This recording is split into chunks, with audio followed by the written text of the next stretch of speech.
আমাদেরকে সালামটা পুরোপুরিভাবে অর্থাৎ আল্লাহ এবং আল্লাহ রসুল জনাব মুহাম্মদুর রাসূলুল্লাহ আমরা সকলে বলি সাল্লাল্লাহু আলাইহি ওয়াসাল্লাম তিনি যেভাবে আমাদেরকে সালাম দিতে বলেছেন কিভাবে আমরা সালাম দেব।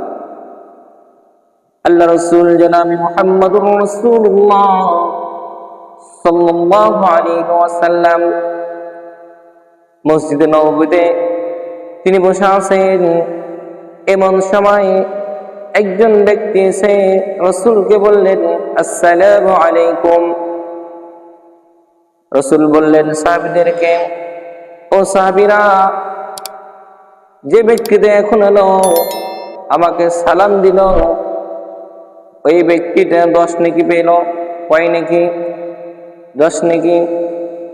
কিছুক্ষণ পর আরেকজন দ্বিতীয় ব্যক্তি এলো, তিনি বলেন আসসালামু আলাইকুম ওয়া রাহমাতুল্লাহ। রাসূল সালামের জবাব দিলেন। এবার রাসূল বললেন, ও সাহাবীরা, দ্বিতীয় ব্যক্তি আমাকে সালাম দিল, আমি সালামের জবাব দিলাম, তিনি 20 নেকি পেলেন। তৃতীয় ব্যক্তি এসে বললেন আসসালামু আলাইকুম ওয়া রাহমাতুল্লাহি ওয়া বারাকাতুহু। রাসূল সালামের জবাব দিলেন সুন্দরভাবে। রাসূল বললেন, ও আমার সাহাবীরা, তৃতীয় ব্যক্তি এসে আমাকে সালাম দিল, তৃতীয় ব্যক্তি বলেন 30 নেকি। দেখেন, সালাম দেওয়ার সময় একটা বাক্য বেশি বললেন, একটা নেকি বেশি হলো। 1 থেকে 10 থেকে 20, 20 থেকে 30। আল্লাহ পাক যখন কোনো কিছু মানুষের কোনো কিছু বাড়ান তখন 10 করে বাড়ান। এজন্য আল্লাহ পাক আমাদেরকে বলছেন সূরা নিসা 86 নম্বর আয়াতে বলছেন, ওয়া ইযা হুয়িতুম বিতাহিয়্যাতিন ফাহাইয়ু বিআহসানা মিনহা আও রুদ্দুহা ইন্নাল্লাহা কানা আলা কুল্লি শাইইন হাসিবা।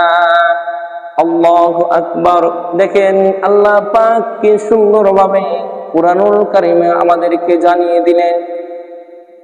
এই জন্যই তিনি বললেন, কেউ সালাম দিলে তোমরা তার মতন করে সালামের জবাব দিও, অথবা তার চেয়ে উত্তম ভাবে সালামের জবাব দিও। কেউ যদি আপনাকে এসে সালাম দেয়, সালাম দিলেন, সালাম দিল, সালাম দেওয়ার পর আপনাকে উত্তর দিতে হবে।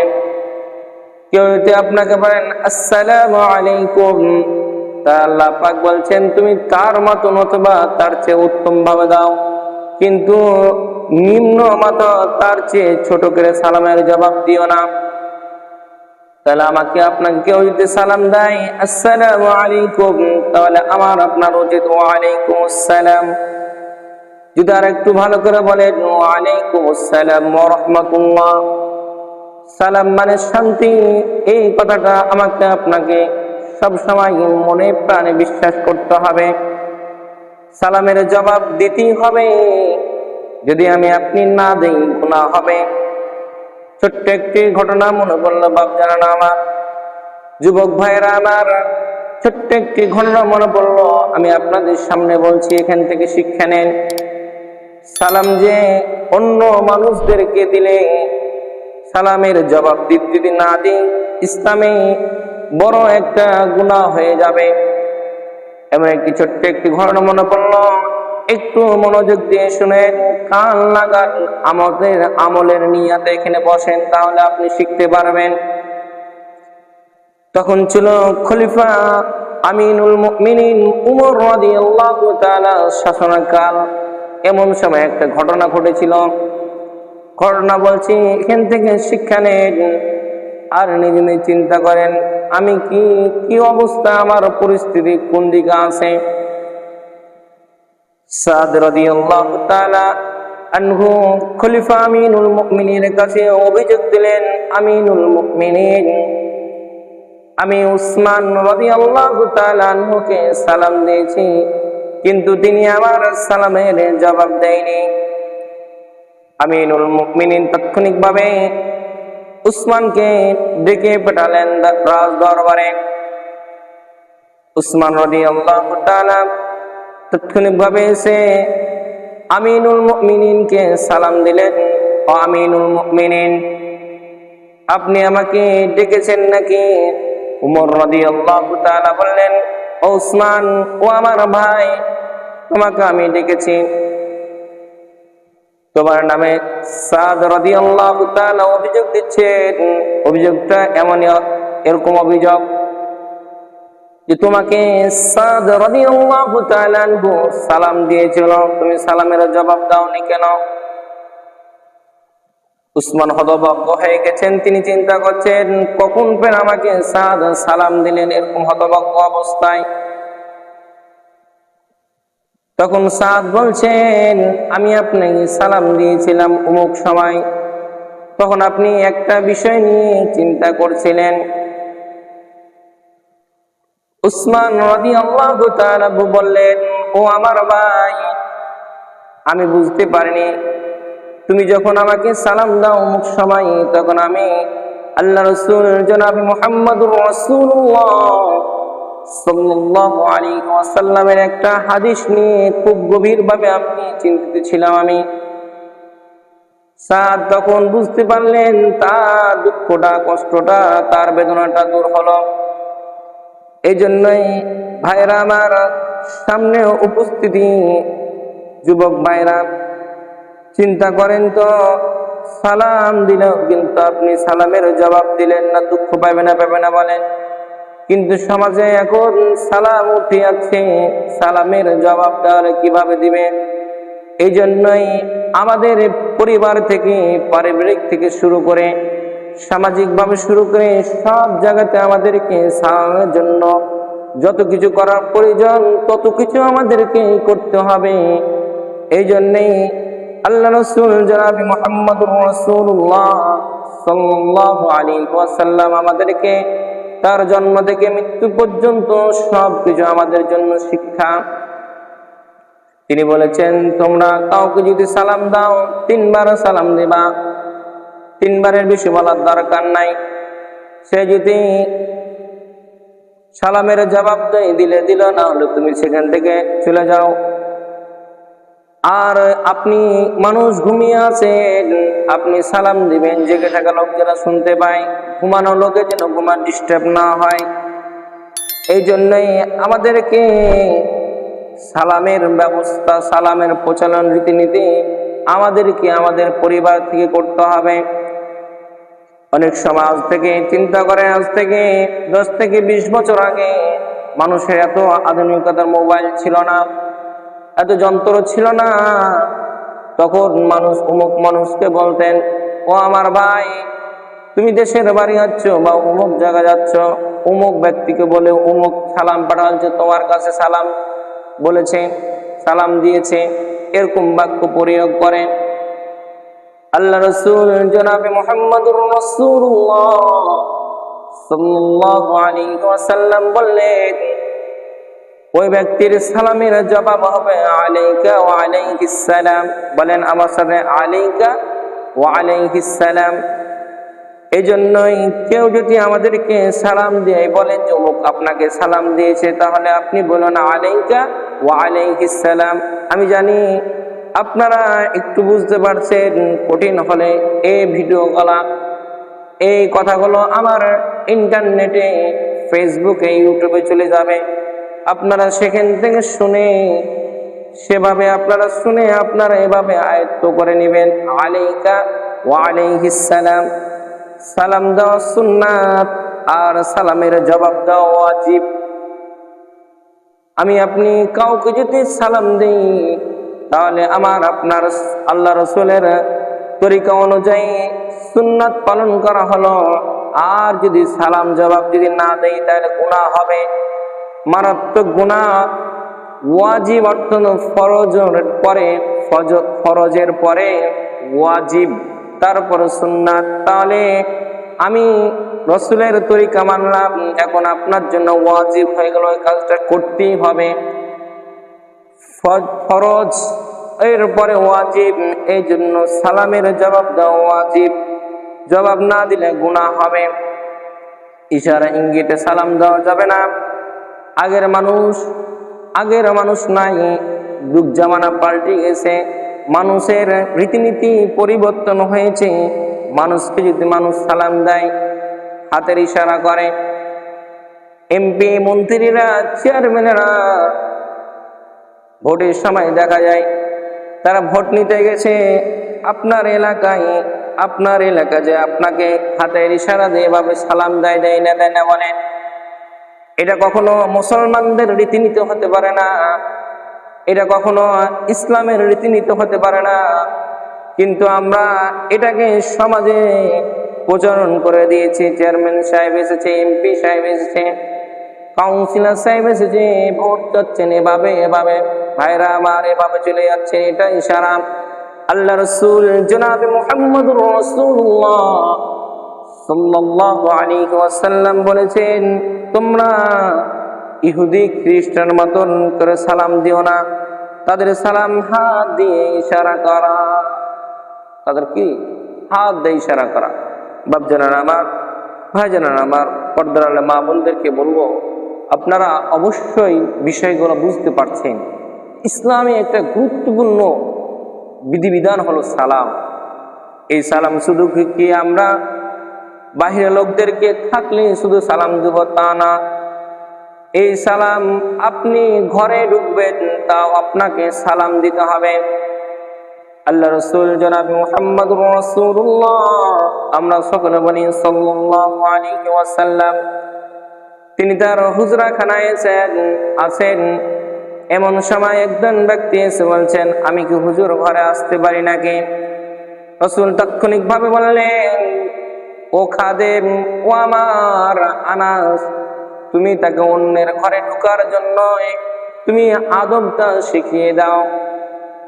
আনাস রাদিয়াল্লাহু তাআলা আনহু ওই লোকটাকে বললেন, ও লোক, তুমি শুনো, কাউরের ঘরে যখন প্রবেশ করবা আগে তুমি সালাম দিবা, আসসালামু আলাইকুম ওয়া রাহমাতুল্লাহ, এরপর বলবা আমি কি ভিতরে আসতে পারি নাকি।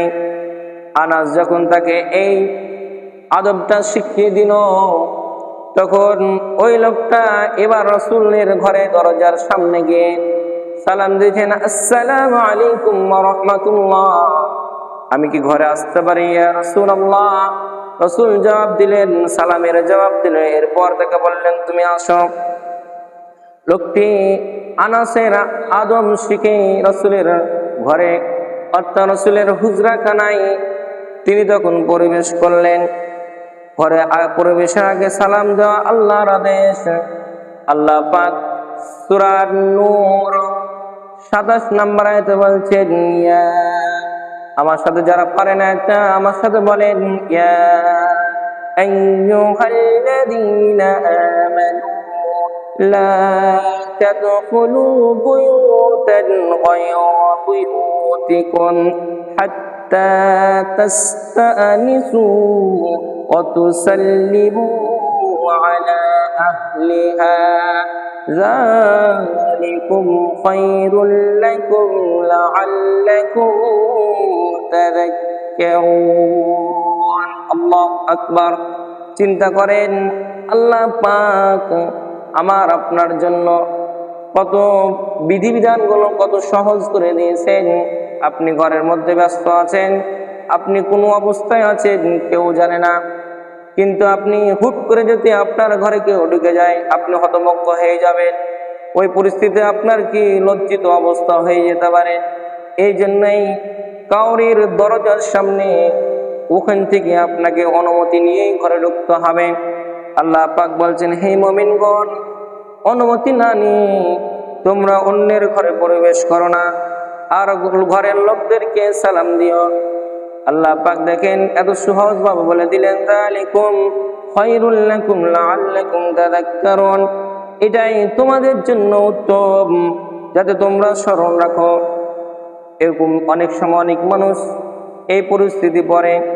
এই জন্যই আমাদেরকে পরিবারের ছোট্ট ছোট্ট বাচ্চা থেকে আপনার বিবাল বাচ্চা কাচ্চা যদি ঘরে থাকে তাদের উপর যদি আপনি আসসালামু আলাইকুম বলেন, সালাম মানে শান্তি, আল্লাহর আরশ থেকে আপনার ঘরের মধ্যে আল্লাহ পাকের রহমত বর্ষণ হবে। সুবহানাল্লাহ। এমনকি নিজের ঘরে কেউ না থাকলে সালাম দিতে হবে। এই সালামটা হলো আসসালামু আলাইনা ওয়া আলা ইবাদিল্লাহিস সালিহিন। আপনি কোনো এক জায়গায় সফরে গেছেন অথবা বেড়াতে গেছেন, ঘরে তালা মারা গেছেন, ঘরে তালা মারা চলে গেছেন, আপনি ঘরে ঢুকবেন, আপনার কেউ ঘরে নাই, কিন্তু ওই ঘরটাতে আল্লাহ পাক ফেরেশতাদের মাধ্যমে আপনার ঘরের নিরাপত্তার জন্য ফেরেশতাদেরকে ডিউটিতে রেখেছেন। এজন্য আপনি যখন ঘরে ঢুকবেন তখন আপনি এটা বলবেন আসসালামু আলাইনা ওয়া আলা ইবাদিল্লাহিস সালিহিন। আল্লাহ আমাদের উপরে ও আল্লাহর নেক বান্দাদের উপরে সালাম। নবীজি আনাসকে বলেছিলেন, প্রিয় ছেলে আমার, তুমি যখন তোমার পরিবারের লোকজনের কাছে যাবা তখন তাদেরকে সালাম দিও, এতে তোমার এবং তোমার পরিবারের উপর বরকত হবে। সালাম মানে শান্তি। এত সুন্দর রীতিনীতি ইসলাম ছাড়া কোনো ধর্মে পাবেন না। ঘর বা মজলিস থেকে বিদায় না আগেও সালাম দিতে হবে। আপনি একটাই যে আপনার মজলিস আছেন, সালাম নিয়ে বসেছেন, যখন আমার এই আলোচনাগুলো শেষ হয়ে যাবে তখন উচিত আমাদেরকে পারস্পরিকভাবে সালাম দিয়ে অথবা যিনি কথা বলছেন তার সাথে সালাম মুসাফা করে আমাদেরকে বিদায় নিতে হবে। রাসূল বললেন, শেষের সালামের গুরুত্ব প্রথমের চেয়ে কম নাই। তাহলে বুঝতে পারছেন আমাদের জন্য সালাম যে কত গুরুত্বপূর্ণ। যে অবস্থায় যেখানে যাবেন মানুষদেরকে যদি আপনি সালাম দেন অবশ্যই আল্লাহ পাকের রহমত বর্ষণ হবে।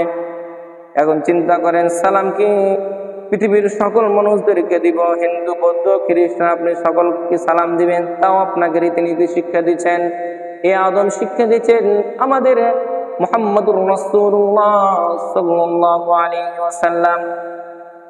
একটা ছোট্ট একটা ঘটনা মনে পড়ল। আল্লাহ রাসূল এবং আয়েশা দুইজন তিনি হুজরাখানে আছেন, অথবা তার ঘরের মধ্যে আছেন, অথবা তিনি বাইরে আছেন। এমন অবস্থায় একজন ইহুদি এসে বলছে আসসালামু আলাইকুম। কি বললেন? আসসালামু আলাইকুম। দেখেন আগের মা বোনেরা কত তারা কোরআন হাদিস বুঝতেন, কত তারা ব্যাকরণ বুঝতেন, কিন্তু এখন এর শিক্ষা ব্যবস্থা একটু চিন্তা করেন। শিক্ষা ব্যবস্থা এমন হয়ে গেছে যে আপনি যে মহিলাটাকে নিয়ে সংসার করবেন ওই মহিলাটা কোরআন পড়তে জানে না, হাদিস তো জানে না, ব্যাকরণ তো দূরের কথা। তখন ওই ব্যক্তি বললেন আসসালামু আলাইকুম, তোমার মৃত্যু মানে তোমার মৃত্যু হোক। কেউ কি চান কাউর স্বামী, মা বোনরা ভালো কাজ শোনেন, কেউ কি চান আপনার স্বামী মরে যাক এখনই? কেউ চাই না। আয়েশা বলছেন তোমারও মৃত্যু হোক। রাসূল আয়েশাকে শান্ত করলেন, এভাবে বলে আয়েশা চুপ। তখন রাসূল বললেন ওয়া আলাইকুম, তুমি যা বলে তোমাকে তা ফিরিয়ে দিলাম। ভাইরা চিন্তা করেন, ইহুদি নবীজিকে ধোঁকা দিতে এসেছেন, তিনি নিজে ধোঁকাতে পড়ে গেলেন, পায়ে দিয়ে দিলেন। যারা ঠিক মতন সালাম দেয় না তাদের সালাম তাদেরকে ফিরিয়ে দিতে হবে। এভাবে নবীজি বলেছেন ইহুদি খ্রিস্টানদের আগে সালাম দিও না। দেখেন ওদেরকে আমরা সালাম দিব না আগে, কিন্তু রাসূল বলেছে তারা যদি তোমার উপর তোমাকে সালাম দেয় আসসালামু আলাইকুম বলে, তাহলে তুমি বলেন ওয়া আলাইকুম আসসালাম। কিন্তু তাদেরকে আমরা কখনো সালাম দেব না, কারণ তারা আল্লাহকে বিশ্বাস করে না, রাসূলকে বিশ্বাস করে। তাদের জন্য আমরা তাদের জন্য সালাম মানে শান্তি, তাদের জন্য রহমতের আমরা দোয়া করতে পারবো না। এই জন্যই রাসূল বলেছে যে তোমরা ইহুদি খ্রিস্টানদেরকে সালাম দিবা না, তারা যদি সালাম দেয় তাহলে তোমরা উত্তর দিবা। এই জন্য ভাইরা আমার, বাচ্চারা আমার, আমাদেরকে অবশ্যই সালামের ব্যাপারে সচেতন হতে হবে।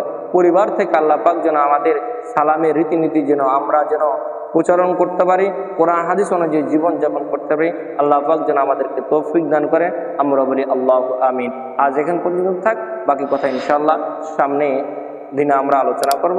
ওয়া মা আলাইনা ইল্লাল বালাগ। আসসালামু আলাইকুম ওয়া রাহমাতুল্লাহ।